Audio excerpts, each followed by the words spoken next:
하나님은 이 어둠의 시대, 거룩한 제사장을 출산하지 못하는 이 영적 불임의 시대를 종식시키고자 한나라는 여인의 기도를 사용하셨습니다. 여러분, 그렇습니다. 하나님의 역사의 시작은 약하디 약한 작은 사람의 기도로 시작된다는 것을 우리는 기억해야 됩니다. 내 한 사람의 기도 결코 작지 않습니다. 그리고 그의 입술을 통해서, 이 한나라는 여인의 입술을 통해서 하나님의 예언이 선포되게 하시죠. 우리 지난주에 살펴본 2장 10절 말씀 보십시오. 2장 10절 다시 2장으로 넘어가셔서 여호와께서 땅끝까지 심판을 내리시고 자기 왕에게 힘을 주시며 자기의 기름 부음 받은 자의 뿔을 높이시리로다 라고 했습니다. 하나님은 하나님이 기름 부어 세워주시는 자기 왕을 통해서 하나님의 통치를 이뤄갈 것이다 라고 하는 예언의 말씀을 이 여인의 입술을 통해서 주신 것이죠. 그래서 이제 사사시대가 끝장이 나고 왕의 시대가 펼쳐지게 되는 것입니다. 오늘 본문에는 이 끝장나는 이 시대를 상징하는 어둠의 사람들, 그 사람들이 바로 엘리와 엘리의 두 아들들인데요, 그 사람들의 모습을 이렇게 비춰줍니다. 그리고 그 시대를 종식시키는, 끝장내버리는 하나님이 세우시는 거룩한 제사장, 이 사람이 누굽니까? 사무엘이죠. 사무엘의 모습을 또 이렇게 조명해 줍니다. 이걸 교차해서 계속 반복해서 보여주거든요. 엘리의 모습들, 엘리의 자손들의 모습들, 그리고 사무엘의 모습, 이것을 여기 보여줬다가 또 여기 보여줬다가 계속 교차하면서 비교, 대조해 보여주고 있는 것이죠. 그래서 오늘 본문은 주로 가정의 달, 특히 어린이 주일에서 자주 설교되는 본문이기도 합니다. 자녀들을 어떻게 키워야 하는가, 자녀들 신앙교육을 어떻게 해야 하는가에 대한 본문으로서 이 본문은 애용되죠. 그러나 물론 여러분, 여기에서 우리는 자녀들을 어떻게 신앙으로 양육해야 되는가에 대한 메시지를 발견할 수 있지만 그것보다 더 큰 메시지가 여기 속에 담겨져 있습니다. 그보다 훨씬 더 중요한 하나님의 구속사적인 메시지가 이 본문 속에 담겨져 있다라는 것입니다. 그래서 이것은 자녀를 키우는 부모들에게만 해당되는 말씀이 아니라 오늘 이 시대를 살아가는, 이런 영적 사사시대를 살아가는 저와 여러분들에게 다 필요한 말씀, 그 말씀으로 우리에게 적용될 수 있는 말씀이다라는 것이죠. 따라서 오늘 본문을 구속사적으로 함께 여러분들과 함께 살펴보면서 은혜를 나눠보고자 합니다. 먼저 이 엘리의 악한 아들들의 모습을 좀 살펴보길 원하는데요, 본문 12절 말씀 보십시오. 다 같이 한번 읽어보도록 하겠습니다. 12절, 2장 12절입니다. 시작. 엘리의 아들들은 행실이 나빠 여호와를 알지 못하더라. 아멘. 여러분 보십시오. 엘리의 아들들, 홈니와 비느하스입니다. 이들은 행실이 나빴다 라고 기록하고 있죠. 하지만 이것은요, 의역입니다. 완곡한 표현이에요. 성경 원어를 보면 베네 엘리알이라고 되어 있어요. 벨리알이라고 되어 있습니다. 그러니까 엘리의 아들들은 벨리알의 아들들이다, 이런 식으로 표현되어 있다는 것이죠. 이런 벨리알 어디서 많이 들어본 것 같지 않습니까? 그렇습니다. 고린도 후서 6장 15절에요. 이 벨리알에 대해서 이렇게 기록하고 있습니다. 다 같이 한번 주보를 보시면서 읽어보도록 하겠습니다. 시작.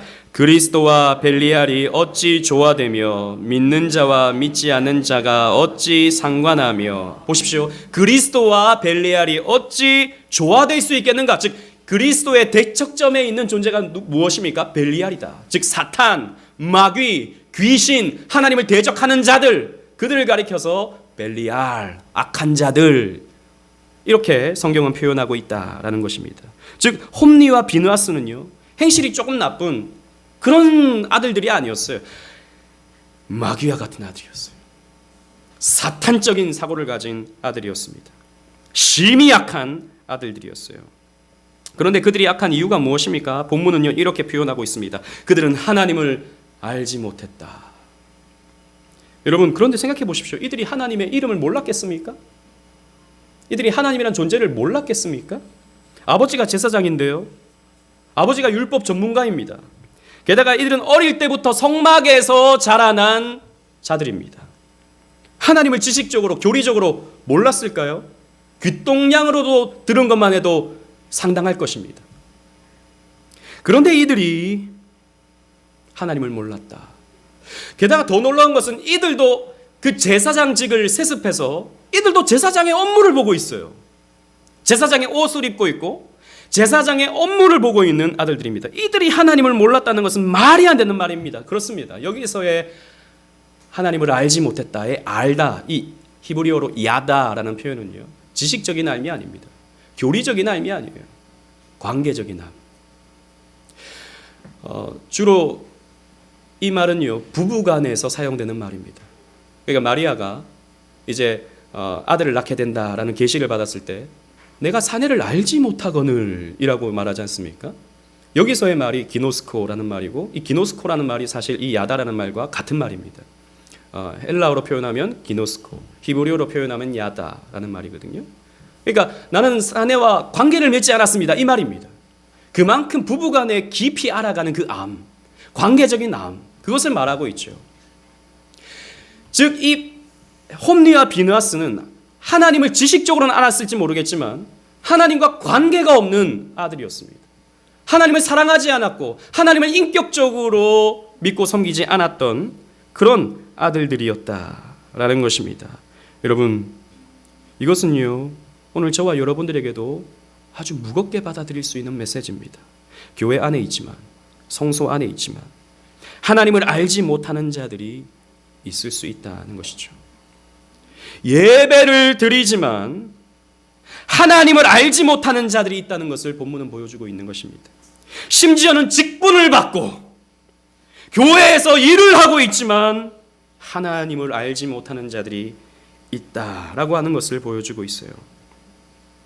평생 예수를 믿는 사람들 가운데서도, 평생 교회를 드나들면서 이런 봉사 저런 봉사 하는 사람들 가운데서도 하나님에 대해서는 알고 있지만, 교리적으로 성경적으로 배워서 지식적으로 하나님에 대해서 knowing about God을 알고 있지만 하나님을 알지 못하는 knowing God이 되지 않는 그런 사람들이 여러분 교회에 생각보다 많습니다.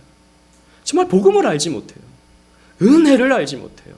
그냥 내가 열심히 교회 생활하면 하나님이 내가 교회 생활 열심히 하니까 하나님이 나를 구원해 주시겠지. 하나님이 나를 그저 복 주시겠지. 내가 그래도 이런 봉사를 하고 있으니까 하나님이 나를 그냥 내버려 두시진 않겠지. 이런 종교적인 관점으로 신앙생활하는 사람들이 교회 안에 적지 않습니다. 자주 말씀드리지만 그래서 여러분 전도는 교회 안에서 이루어지는 거예요. 밖에서 전도체 나눠주면서 그것도 필요하지만 전도는요 교회 안에서 이루어지는 겁니다. 왜냐하면 예수를 알지 못하는 사람들이 교회 안에 있기 때문입니다. 호세아 선지자는요 이렇게 말합니다. 호세아 6장 6절, 우리 주보를 보시고 다 같이 읽어보도록 하겠습니다. 시작. 나는 인애를 원하고 제사를 원하지 아니하며 번제보다 하나님을 아는 것을 원하노라. 이 시대에 많은 사람들이 하나님께 번제를 드립니다. 하나님께 제사를 바쳐요. 그런데 하나님을 알지 못합니다. 하나님이 무엇을 원하시는지 알지 못한 채 제사 드렸잖아요. 번제 드렸잖아요. 나 할 거 했잖아요. 이렇게 하는 사람들이 많았다라는 것이죠. 여러분 기억하십시오. 하나님을 알지 못하는 것, 하나님과 아무런 관계를 맺지 못하는 것, 이것이 가장 무서운 죄입니다. 그래서 평생 교회 다니고 멸망당하는 사람이 있는 거예요. 평생 신앙생활 했다고 하나 죄를 짓는 사람들이 있는 것입니다. 그리고 13절 상반절 말씀 보십시오. 이 아들들은요 나쁜 관습을 가지고 있었습니다. 그 제사장들이 홈리와 비느하스입니다. 백성에게 행하는 관습이 이러하니 라고 했는데 나쁜 관습이 있었다. 그러니까 한두 번 나쁜 짓을 한 게 아니에요. 이것이 관습이었고 습관이었다라는 것입니다. 그것은 뭐냐면 하나님께 백성들이 제사하여 바치는 제물들을 도둑질하는 것이었습니다. 이렇게 이 3살 고리를 가지고 와서 하나님께 누가 제물을 바치면 그걸 이렇게 푹 찔러서 가져가 버리는 거예요. 그리고 하나님께 원래는 번제를 태워서 바치는 건데 생고기를 내놔라 라고 요구합니다. 왜 그랬겠습니까? 뭐 자기들이 먹고 싶은 대로 혹은 팔아먹으려고 그랬을지도 모르겠죠. 하나님의 거룩한 직분을 이용해서 자신의 이익을 챙긴 것입니다. 이 두 아들이 말이죠. 거룩한 직분, 제사장이라는 직분을 사용해서 더러운 이득을 챙기려고 것입니다. 장사한 것이죠. 이런 모습은 고대 시대나 예수님 시대나 오늘날 시대에 똑같이 일어납니다. 예수님 시대는 어떤 일이 일어났죠? 성전에서 장사하는 사람들이 있었죠. 대제사장을 중심으로 해서 거기에서 장사하는 사람, 비둘기도 팔고 이것도 저것도 팔면서 돈 받고 주는 사람들, 엄청난 수수료를 매겨서 성전에서 장사하는 사람들이 있었습니다. 그들을 예수님께서 어떻게 하셨죠? 그 좌판을 뒤집어 엎어버리셨습니다. 노끌을 만들어서 짐승을 쫓아내버리셨습니다.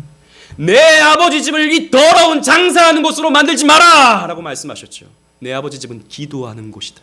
하나님과 관계하는 곳이지 여기서 장사하는 것은 허용될 수 없다라고 예수님께서 화를 내셨습니다. 바울 시대에도 그런 일이 있었어요.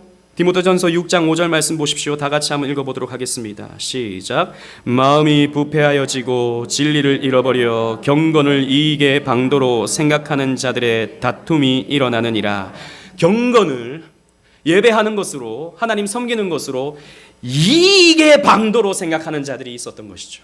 장사하는 사람, 물론 이게 뭐 장사를 했는지 아니면 뭘 했는지 구체적으로 알 수 없지만 자기 이익을 위해서 경건을 이용하는 사람들이 있었다라는 것이죠. 같은 범주 안에 있다고 봅니다. 오늘날에도 있죠. 거룩한 하나님의 사명의 직분을 이용해서 장사하는 사람들이 교회 안에 있습니다. 먹고 살기 위해서 목사의 사명이 아니죠. 그런 경우는 목사의 직분을 이용하는 사람들, 좀 더 크고 좀 더 많은 사례를 얻기 위해서 좀 더 큰 교회로 들어가려고 박이 터지라고 머리를 들이밀고 경쟁하는 오늘날의 목사들이 적지 않습니다. 제가 예전에 이제 제 아내 할아버지가 목사님이시니까요. 참 그 말에 참 은혜를 받았습니다. 예전에 그 목사님들 얼마나 가난했습니까? 먹을 것이 없고 뭐 사실 사례라고 하는 것이 뭐 없는 상태에서 그냥 교회 사택에서 먹고 사는 것으로 살아야 하는 그런 목사님들이 다른 교회 가서 헌신 예배라든지 다른 교회 가서 이렇게 말씀을 전했을 때 사례라고 이렇게 봉투를 주시는 거죠. 그러면 그 봉투를 받고 받을 수 있죠. 또 받아야 되죠. 봉투를 받고 이 봉투에 얼마가 들었을까? 이걸 생각해 보셨다는 거죠. 근데 집에 와서 그것 때문에 말로도 할 수 없이 슬프고 고통스러워서 회개하셨다라는 말을 들었던 적이 있습니다. 내가 그 돈에 얼마 들었는가 그것 때문에 내가 설교를 하나? 내가 돈이 얼마 들어가 있는가 그것 때문에 내가 목회 일을 하는가? 그것 때문에 힘드셨다는 거죠. 저는 그렇지 않았거든요. 저는 그게 당연하게 생각하고 저는 그렇게 뭐 받는 사례가 또 많으면 좋고 뭐 그랬거든요. 부끄러웠어요. 저도 그 말씀을 듣고. 근데 오늘날 여러분 젊은 목사님들뿐만 아니죠. 오늘날의 목사들은요. 가만히 보면 저를 비롯해서 먹고 살기 위해 목회를 하는 경건을 이익의 방도로 삼는 이런 모습들이 너무 많은 것 같아요. 작은 교회를 안 가려고 그래요. 지금도 지방에는요 목사가 없습니다. 목사가 남아도는 이 시대에 왜요? 그렇게 사례도 못 받고 목사 사역할 것 같으면 안 하겠다 이거죠. 그래서 할아버지 할머니들만 있는 목사가 없어서 한 목사님이 3-4교회 교회를 돌봐야 되는 그런 일들이 지금 한국 교회 안에서도 일어나고 있습니다. 뿐만 아니죠. 교회의 헌금을 본인의 쌈짓돈 정도로 생각하고 헌금을 횡령하고 은닉하고 유용하는 모습은 홈리와 비느하스의 모습과 다를 바가 없는 것입니다. 이런 모습이 우리 한국교회 뉴스를 통해서 우리가 보게 될 때 여러분 안타까움이 있지 않습니까? 그리고 이들은요, 홈리와 비느하스는요, 음란한 짓을 성전에서 하기를 서슴지 않았습니다. 22절 말씀, 2장 22절 말씀을 보십시오. 다 같이 한번 읽어보도록 하겠습니다. 시작. 엘리가 매우 늙었더니 그의 아들들이 온 이스라엘에게 행한 모든 일과 해망문에서 수종드는 여인들과 동침하였음을 듣고 홈리와 비느하스는 이 거룩한 성소 기도하는 집을 사창가로 만들어버렸습니다. 거룩하게 헌신된 여인들을 창녀로 만들어버리고 말았습니다. 여러분 오늘날도 마찬가지죠. 목사가 무너지고 그로 인해서 교회가 깨어지는 이유가 무엇입니까? 결국에는 돈 문제입니다. 결국에는 음란의 문제입니다. 돈에 대한 타락, 음란에 대한 타락은 반드시 교회를 사사시대로 몰고 가버리죠. 영적 지도자의 타락은 언약 백성들에게 엄청난 악영향을 미칠 수밖에 없는 것입니다. 저는 그런 사람들 많이 봤습니다. 실제로 지금도 그런 가난한 교인이 된 사람들 가운데서는 교회에서 받은 상처가 너무 큰 거예요. 교회에서 받은 시험이 너무 큰 거예요. 그 성도들을 우리는요 함부로 탓할 수가 없습니다. 교회에서 준 상처가 너무 커요. 교회에서 준 그 시험이 너무 큽니다. 시험거리가 되는 것도 문제예요. 근데 더 심각한 문제가 있어요. 그게 뭔지 아십니까? 사람들의 마음속 교회를 시험거리가 돼서 교회를 안 나오는 사람도 문제지만 더 큰 문제는 교회를 다니면서 그런 상처를 받고 교회를 다니면서 은연중에 이런 생각을 갖게 돼요.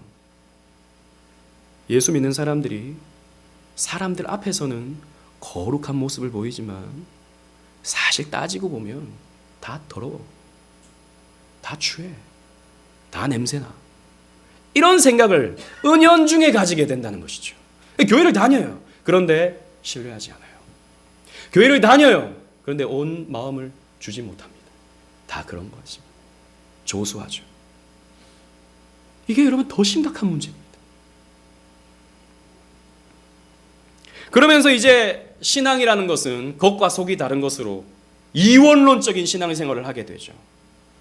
교회에서 가르치는 것은 그런 것이고 실제적인 삶은 이런 것이야. 목사도 다 그런데 뭐 그런 목사가 한둘이야? 우리가 뉴스를 봐서 다 알지 않아? 이렇게 말해버리게 되는 것이죠. 그런 모습의 결과가 무엇입니까? 17절 말씀 보십시오. 17절 이 소년들의 죄가 여호와 앞에 심히 크면 그들이 여호와의 제사를 멸시함이었더라. 제사를 우습게 본 거예요. 이 멸시라는 말은 우습게 보다, 가벼이 여기다 이런 뜻입니다.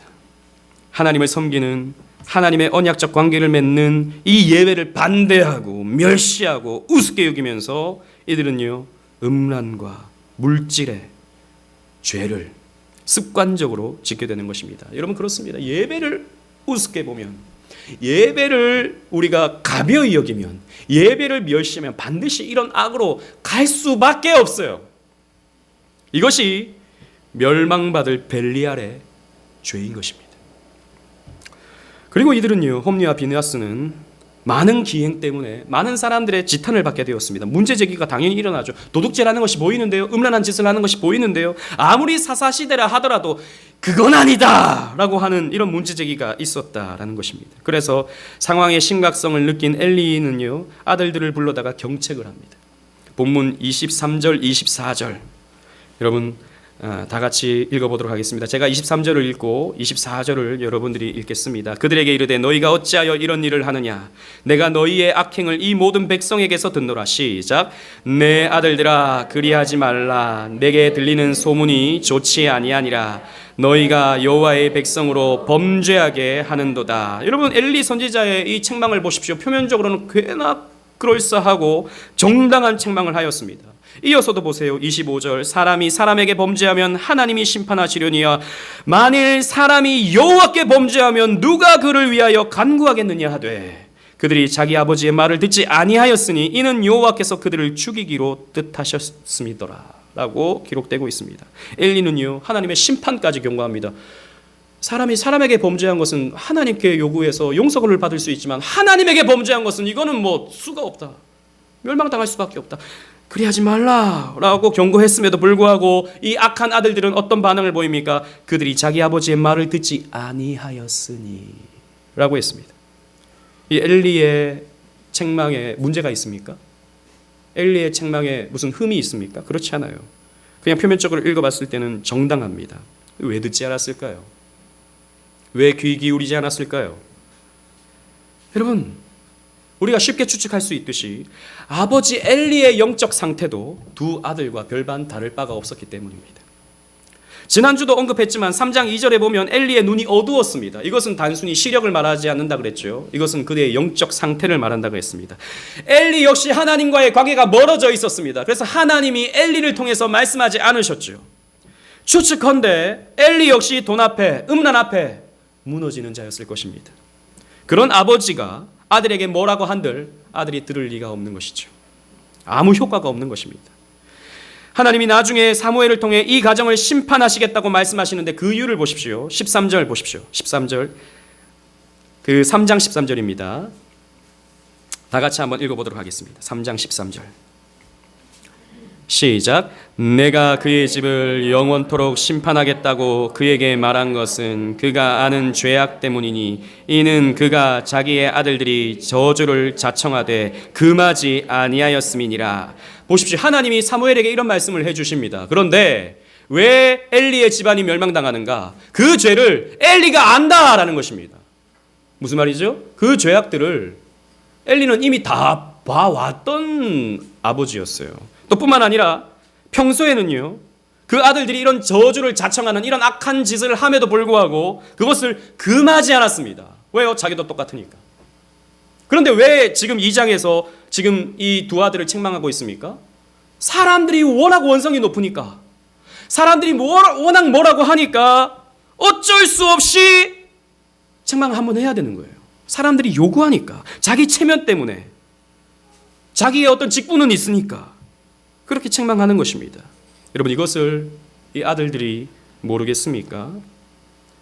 아버지가 다른 사람 눈치 보면서 갑자기 안 하던 책망을 해요. 평소에는 그냥 가만히 지켜보고 있다가 사람들이 뭐라고 하니까 갑자기 일어나가지고 이 아들들아 그러지 말라 이렇게 말하니까 이 아들들이 봐도 어이가 없는 것입니다. 여기에 무슨 회개가 있을 수 있습니까? 여기에 무슨 어떤 마음의 자책이 생길 수 있겠습니까? 그렇지 않은 것이죠. 저는 많은 경우에 또 여러분들이 잘 알다시피 이 대학생 사역, SFC 사역을 또 오래 하면서 그런 경우들을 너무너무 많이 봤습니다. 믿음의 자녀들이 탈선하는 경우, 특히 중직자 자녀들이 탈선하는 경우들을 많이 보게 되죠. 적지 않은 가정이 이런 상태에 있는 것을 저는 봅니다. 왜 그런가? 가만히 살펴보면 아버지가 혹은 어머니가 교회에서 맡은 직분 때문에 목사든 장로든 중직자든 자꾸 아이들을 닥달하게 되는 것이죠. 이런 것입니다. 야, 네가 자꾸 이러면 아버지가 뭐가 돼? 누구 망신시키려고 너 교회에서 이따위로 해? 이런 식으로 책망하는 것이죠. 여러분 잘 생각해 보십시오. 이것은 자녀의 영혼을 위한 책망입니까? 자기를 위한 화내는 것입니까? 자기를 위해서 하는 거죠. 자기 체면 때문에 그러는 것이죠. 평소에는 아이가 하나님 말씀 가까이 하고 기도하고 이런 것들을 신경 안 쓰다가 교회에서 조금 나쁜 모습 보이면, 교회에서 조금 정당하지 않은 모습 보이면 거기에 화를 내고 때로는 매를 들기도 하고 거기에서 때로는 폭언을 하게 되는 거예요. 그러면 아이들은 머리가 이상해지는 겁니다. 아, 신앙생활이라고 하는 것은 집에서는 엉망진창 해도 되고 교회에서만 저렇게 거룩하면 되는 거구나 라고 생각하면서 이 정신적인 신앙적인 교란이 생길 수밖에 없는 것이죠. 우리가 빠질 수 있는 쉬운 함정들입니다. 특히 목사와 같은 저에게 있어서. 저도요, 가끔씩 아이들을 보면 예배 시간에 좀 이렇게 좀 제가 다 우리 교회는 너무 잘 보여서 문제 너무 잘 보여가지고 조금 이렇게 안 좋은 모습 보이잖아요. 그러면 막 화가 나요. 곰곰이 생각해 봅니다. 이 화가 나는 게 이게 이 어린 영혼을 위해서 내가 화가 나는 것인가, 아니면 내 체면 때문에 화가 나는 것인가. 그런 건 억눌러야죠. 그럴 때는 온유해야죠. 여러분, 우리 아이들이요, 조금 기다려줄 수 있는 시간도 필요하죠. 너무 우리가 내 어떤 신앙적인 것 때문에 아이들에게 강요하고 좀 폭압적으로 대하면요, 아이들은 더 상처를 받고 더 이렇게 멀어질 수도 있는 문제가 생기지 않습니까? 지혜롭게 하는 것이 필요해요. 정말 거기는 어려운 것 같아요. 정말 신앙교육만큼 저는 어려운 게 없다고 생각합니다. 정말 쉽지 않아요. 그런데 제가 여러분들에게 말씀드리고 싶은 것은 이것입니다. 신앙적인 훈육 중요합니다. 정말 내 올라오는 그런 화 때문에 아이들을 닥달하지 않는 것, 이건 너무 중요합니다. 왜냐하면 성경도 그것을 말해주고 있죠. 에베소서 6장 4절 말씀 보십시오. 여러분 주보를 보시고 다 같이 읽어보도록 하겠습니다. 시작. 또 아비들아, 너희 자녀를 노엽게 하지 말고 오직 주의 교훈과 훈계로 양육하라. 너희 자녀를 노엽게 하지 말라라는 것입니다. 이런 이중적인 잣대를 가지고 자녀들을 노엽게 하지 말라. 그럼 이 말씀을 우리는 기억해야 됩니다. 그래서 우리가 취해야 할 가장 좋은 신앙 교육이 무엇입니까? 우리가 교회에서는 막 이렇게 거룩한 모습, 집에서는 그냥 무관심하고, 집에서는 뭐 아무렇게 해도 괜찮은 이런 모습, 이런 것이 아니라 우리가 부모님이요, 하나님을 즐거워하는 모습, 하나님을 기뻐하는 모습을 일관적으로 자녀들에게 보여주는 것이 저는 신앙교육에 있어서 가장 좋은 방법이라고 생각합니다. 평소에 집에서도 아이들에게 하나님을 섬기는 모습을 보여줘야 되는 거예요. 하나님을 즐거워하는 모습. 기도해! 성경 읽어! 이렇게 야단만 치는 것이 아니라 부모님이 어릴 때부터 아이들에게 성경 읽는 모습을 보여주는 겁니다. 기도하는 모습을 보여주는 거예요. 물론 여러분, 자녀들이요, 뭐 성향에 따라서 다 다르지만 어떤 친구들은 큰 어떤 어려움 없이 신앙생활을 쭉 하지만 어떤 친구들은 그렇지 않아요. 신앙의 방황기간이 있는 것입니다. 성향에 따라서. 그런데 제가 가만히 보면 그렇습니다. 정말 부모님이 경건하게 믿음으로 살아가잖아요. 그러면 때로는 방황을 하더라도 때가 되면요, 그 부모님의 모습을 보면서, 그 힘들어하던 부모님이 믿음 때문에 승리하는 모습을 보면서 때가 되면 자기가 어려움을 겪게 되잖아요. 그러면 하나님을 붙들게 되는 모습들을 저는 정말 많이 봤어요. 그런 모습을 우리 부모님들이 보여줘야 된다는 것이죠. 그렇지 않으면 내 체면 때문에, 내 신앙적인 어떤 교회적인 입장 때문에 아이들에게 화를 내고 이렇게 되잖아요. 자녀들을 노엽게 하는 것입니다. 김일성을 여러분 잘 아시죠? 북한의 김일성. 김일성의 어머니 이름이 강반석입니다. 반석. 그러니까 초창기 선교사님을 통해서 김일성의 할아버지가 복음을 받았고 그 딸의 이름을 강반석이라고 정했어요. 그리고 그의 아들이 김일성입니다. 김일성이 자서전을 썼는데요. 저는 뭐 그걸 읽어보진 않았지만 어디 글에서 뭐 제가 본 것입니다. 교회에 대해서 자서전에 단 한 줄이 기록되어 있어요. 교회에 대해서. 근데 그 한 줄의 기록이 어떤 내용이냐면, 어머니는 주일마다 내 손을 붙들고 교회에 갔다. 목사의 설교는 길고 지루했다. 어머니는 내 옆에서 졸고 있었다. 이런 내용이 있어요. 어머니가 꾸벅꾸벅 조는 거예요. 그러니까 김일성의 머릿속에는 신앙생활은 이렇게 지루한 것이구나. 머릿속에 박혀 있는 것이죠. 그래서 차차 김일성도 예배를 멸시하게 되었고, 더 나아가서 기독교를 말살하려고 하는 그런 악한 존재가 되었던 것입니다. 이런 홈리와 비누아스는 어떻게 됩니까? 결국 이런 악을 행한 홈리와 비누아스는요, 나중에 우리 말씀을 통해서 더 구체적으로 살펴보겠지만 멸망을 당합니다. 심판을 받죠. 하나님은 선지자와 사무엘을 통해서 이런 예언을 해주십니다. 그 중에 2장 30절 말씀 보십시오. 이거는 선지자를 하나님이 보내셔서, 하나님의 사람을 보내셔서 엘리 제사장에게 책망을 하는 것입니다. 2장 30절 다 같이 읽겠습니다. 시작.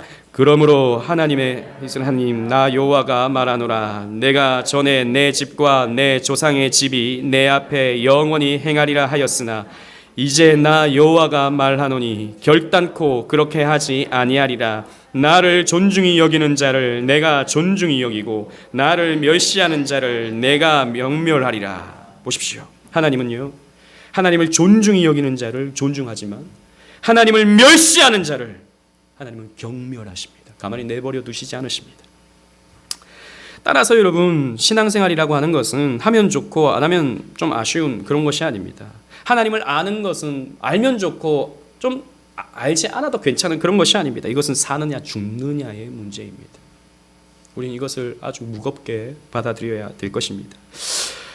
하지만 하나님은요, 이 언약 백성들을 그냥 내버려 두시지 않으시죠. 상한 갈대를 꺾지 아니하시고 꺼져가는 등불도 끄지 아니하시는 긍휼이 많으신 하나님께서 새 시대의 여명을 비춰주십니다. 하나님은 선지자를 이 엘리야에게 보내어서 한 제사장이 세워질 것을 말씀해 주세요. 2장 35절 말씀 보십시오. 내가 나를 위하여 충실한 제사장을 일으키리니 그 사람은 내 마음 내 뜻대로 행할 것이라. 내가 그를 위하여 견고한 집을 세우리니 그가 나의 기름 부음을 받은 자 앞에서 영구히 행하리라. 라고 하나님의 선지자가 엘리에게 예언의 말씀을 줍니다. 충실한 제사장, 하나님 뜻대로 하는 제사장, 견고한 집을 세우는 제사장, 기름 부음 받은 자 앞에서 영구히 쓰임을 받는 제사장을 하나님께서 세우실 것을 예언하고 있습니다. 여러분, 이가 누구이겠습니까? 이 제사장이 누구이겠습니까? 사무엘입니다. 사무엘. 이 사무엘을 하나님께서 자라게 하시죠. 어떻게 자라게 하십니까? 본문 18절 19절 2장 18절 19절을 보십시오. 2장으로 다시 넘어가셔서 18절을 제가 읽고 19절을 여러분들이 읽겠습니다. 사무엘은 어렸을 때에 세마포 에봇을 입고 여호와 앞에서 섬겼더라. 시작. 그의 어머니가 매년 드리는 제사를 드리러 그의 남편과 함께 올라갈 때마다 작은 겉옷을 지어다가 그에게 주었더니. 아멘. 보십시오. 사무엘은 어렸을 때부터, 하나님께 바쳐질 때부터 제사장들이 입는 세마포 에봇을 입었습니다. 이 옷은 어머니가 지어준 옷이에요. 그런데 여러분, 이 옷은 제사장들이 입는 옷입니다. 제사장들이 성물을 볼 때 입는 옷이에요. 여러분, 제사장은요, 어린 아이가 그 업무를 볼 수 있는 것이 아닙니다. 제사장은 몇 살 때부터 그 업무를 볼 수 있냐면 30살이 되면서부터 업무를 볼 수 있어요. 30살이 되면 이 세마포 에봇을 입고 성물을 보게 되는 것입니다. 그런데 이 사무엘은요, 엄마가 어릴 때부터 이 세마포 에봇을 입혀준 거예요. 무슨 의미입니까? 너는 제사장이다 라는 것이죠. 너는 거룩한 제사장이다 라고 하는 것을 어릴 때부터 계속해서 가르쳐주는 것이죠. 옷이라고 하는 것은 고대 사회에, 이 근동 사회에 있어서 그 신분과 그 직책을 가르쳐주죠. 그래서 어떤 옷을 입는가에 따라서 신분이 드러나는 것입니다. 여러분, 그래서 야곱이 요셉에게 채색 옷을 입혀준다는 것은 단순히 그냥 이 아들은 특별한 아들, 내가 더 사랑하는 아들이다 라고 하는 것을 가르쳐주는 것이 아니에요. 여러분, 기억하십니까? 우리 구속사 시리즈 처음에 시작할 때 이 요셉이 입었던 이 채색 옷은 단순히 사랑받는 아들임을 드러내는 것이 아니라 그의 직분을 드러내는 거예요. 어떤 직분이요? 형제들을 다스리는 직분, 형제들을 권징하는 직분을 이 요셉이 가지고 있었다라고 하는 것을 보여주는 것이죠. 그래서 엘리야 선지자가 등장할 때 사람들이 뭐라고 말합니까? 특이한 옷을 입는 사람이라고 사람들이 말하는 것입니다.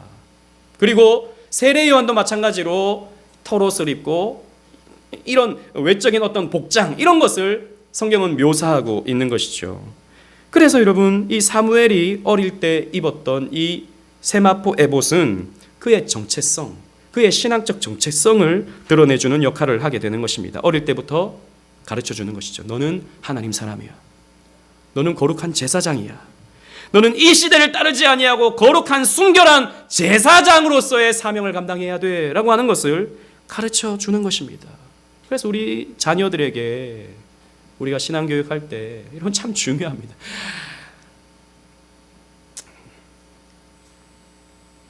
우리가 자녀들에게 하는 말이 세상의 어머니들이, 세상의 아빠들이 하는 말과 다르지 않다면 문제가 되겠죠. 늘 그냥 나오는 말이 숙제했냐? 몇 점 맞았냐? 다른 친구들은 이렇게 잘하는데 너는 왜 못하냐? 이런 말들이라면 우리 회개해야 될 것입니다. 우리 부모님의 입에서 나오는 말이 물론 뭐 칭찬과 격려 가운데서도 나와야 되지만 기도했느냐? 말씀 읽었느냐? 너무 또 이게 잔소리처럼 되면 안 되겠죠. 신앙의 말들이 나와야 되는 것이죠. 어릴 때부터 말이죠. 정체성을 잊지 말라라고 가르쳐주는 것이 필요하다라는 것입니다. 그리고 이 사무엘이 어떻게 자랍니까? 말씀을 받고 말씀을 전하는 그런 제사장으로서 자라게 됩니다. 홈리와 비나스는 이 경건을 이용했죠. 하나님을 이용하는 자였습니다. 하지만 이 사무엘은 하나님을 수용하는 자였죠. 하나님의 말씀을 듣는 자였습니다.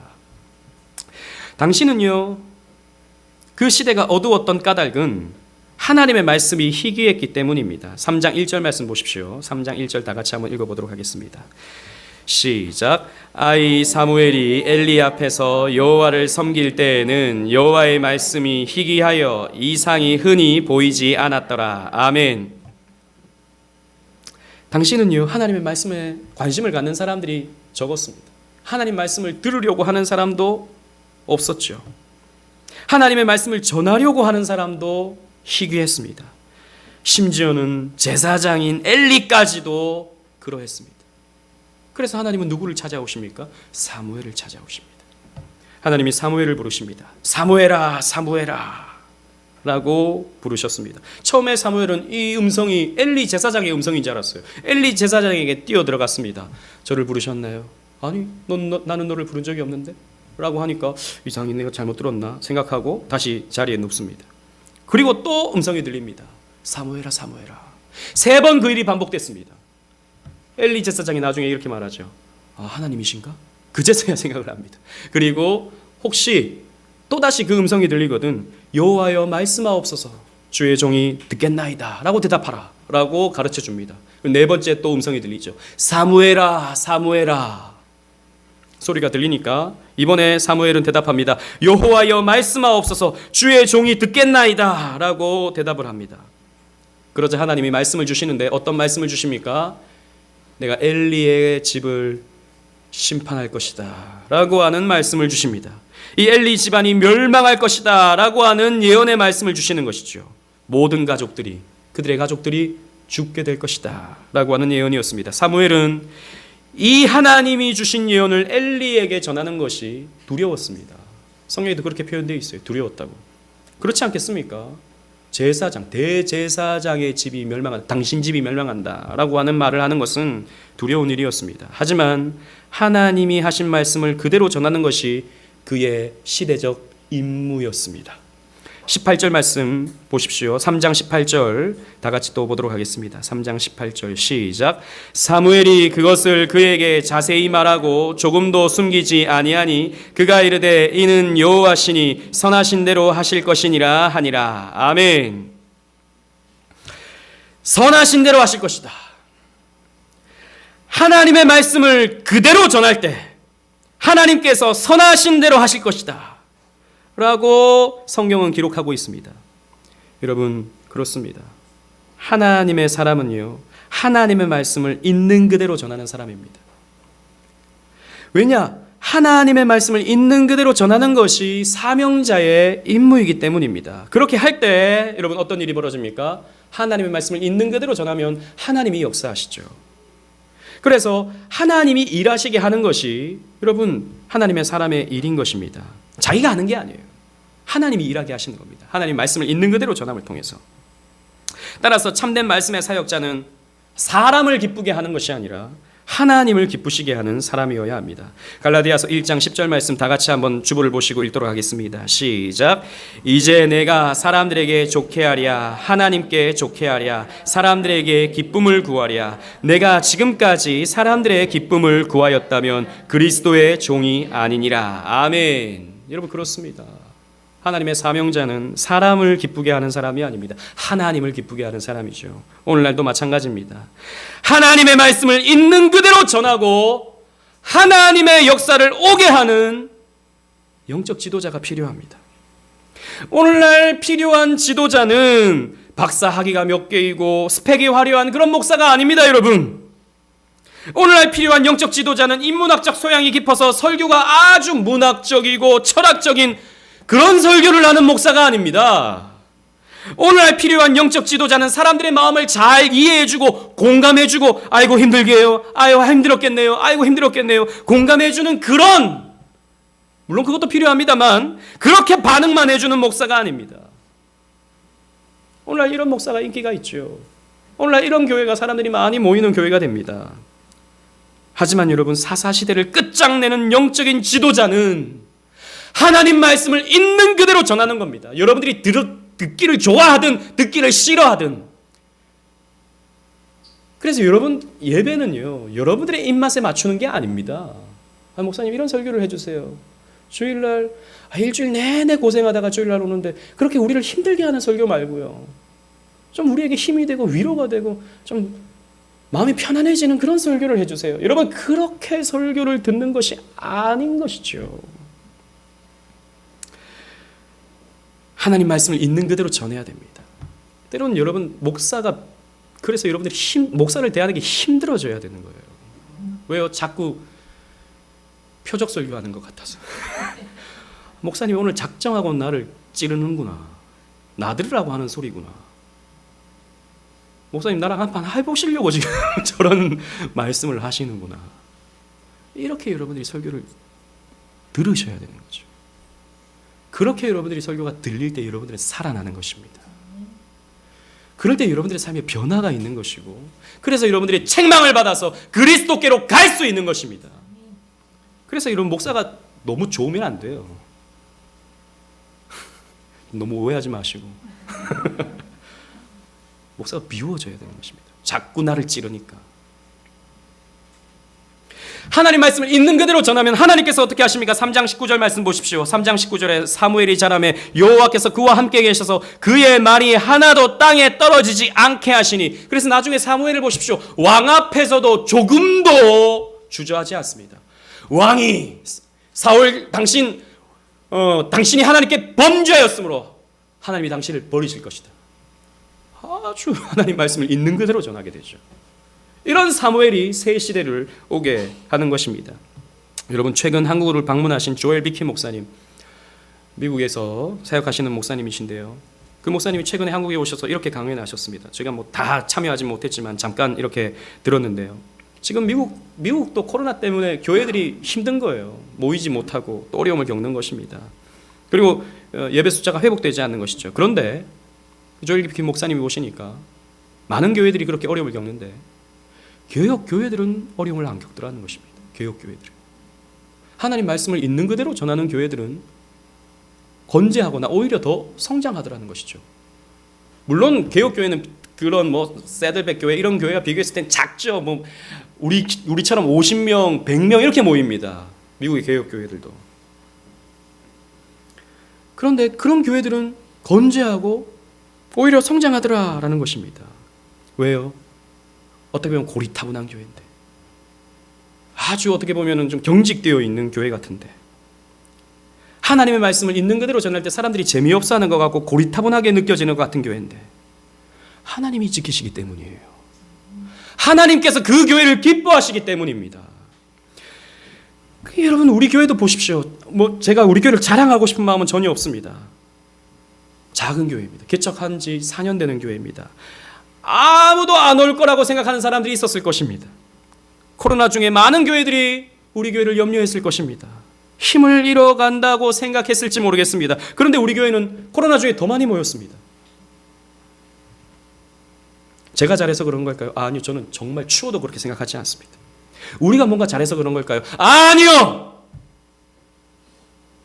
저는 다만 이겁니다.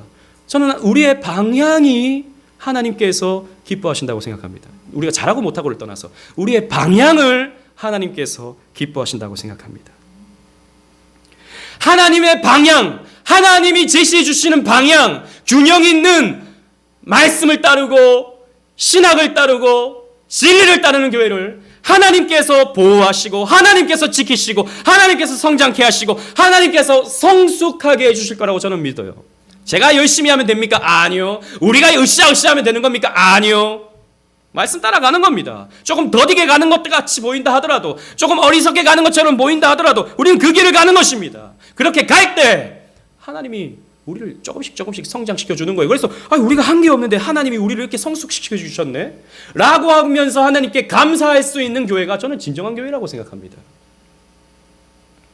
그래서 저는 우리 교회를 비롯한 이 땅의 개혁교회만이 이 시대를 깨울 수 있는, 이 사사시대를 종식시킬 수 있는 유일한 길이라고 생각해요. 우리 교회가 이 시대에 하나님을 바르게 예배하고 바르게 제단을 쌓아가는 교회가 될 때 저는 우리 교회가 거룩한 제사장의 교회가 될 줄로 믿습니다. 그래서 이 시대, 마지막 시대, 이 어두운 시대에 더욱 반짝반짝 빛나는 우리 오직은의 교회가 되기를 소망해요. 말씀을 맺겠습니다. 성경은 계속해서 사무엘이 자라고 있음을 강조합니다. 2장 16절에도 보면 아이 사무엘이 점점 자라매 여호와와 사람들에게 은총을 더욱 받더라. 사무엘이 자란다 라고 표현하고 있죠. 3장 19절에도 사무엘이 자라매 여호와께서 그와 함께 계셔서 그의 말이 하나도 땅에 떨어지지 않게 하셨다 라고 기록하고 있습니다. 여러분 이것은 단순히 사무엘의 키와 사무엘의 몸이 자란다는 것을 말하는 것이 아닙니다. 사무엘이 자라는 만큼 새로운 시대가 자라고 있다라고 하는 것을 상징적으로 보여주고 있는 것이죠. 또 그리고 그 시대에 하나님이 기름 부으시는 왕들이 자라고 있습니다. 이 시대에 사울 왕이 자라고 있고요, 다윗 왕이 자라고 있습니다.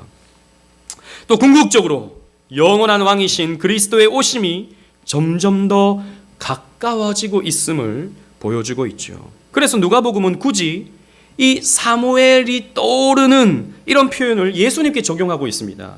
누가복음 2장 52절 주보를 보시고 다 같이 읽어보겠습니다. 시작. 예수는 지혜와 키가 자라가며 하나님과 사람에게 더욱 사랑스러워 가시더라. 아멘. 여러분, 이 말씀은 누가복음 2장 52절 말씀은 앞에서 우리가 봤던 2장 26절 말씀과 거의 흡사한 말씀이에요. 그러니까 원어로 본다면 거의 흡사한 말씀입니다. 그래서 누가복음을 읽는 독자는요, 이 말씀을 읽으면서 사무엘을 떠올렸을 거예요.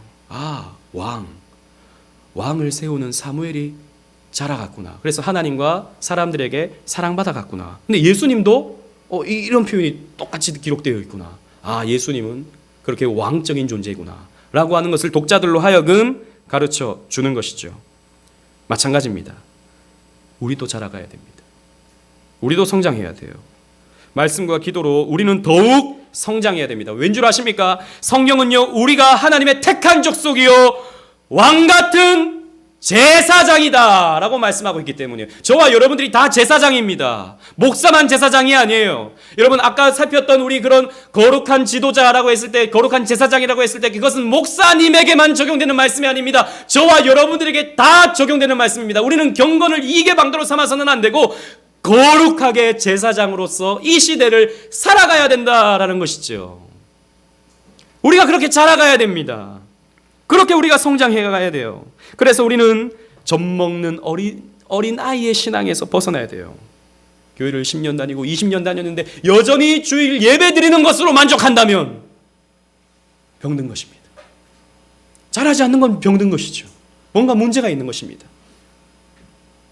우리는 단단한 식물을 먹는 장성한 분량에까지 자라가야 되는 것입니다. 그래서 성경을 보고 성경을 통해서 우리는 그리스도의 은혜를 맛보고 이런 훈련들이 우리에게 계속해서 이루어져야 된다는 것이죠. 그래서 우리는 장성한 분량에 이루어져야 됩니다.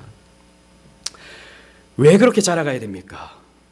우리가 그리스도 안에서 왕같은 권세를 가지기 때문이죠. 이 땅에서부터 자라가야 됩니다. 그래서 우리는 우리 시대에 찾아온 이 저주의 죄를 끊어버리고 홈리와 비느하스와 같은 모습은 모양이라도 버려버리고 이런 죄 앞에서 경계를 삼아야 될 것입니다. 그리고 우리는 사무엘이 그렇게 쓰임받았던 것처럼 하나님께 붙들림받은 왕같은 제사장으로서 오늘을 살아가며 이 시대를 깨워가야 될 거예요. 이 어둠의 시대, 이 영적 사사 시대와 같은 이 시대를 우리는 종식시켜가야 된다는 것이죠. 그래서 그리스도의 나라가 오게 하는 일에 우리는 쓰임받아야 될 것입니다. 그렇게 쓰임받는 저와 여러분들 되시기를 주님 이름으로 축원합니다. 아멘. 우리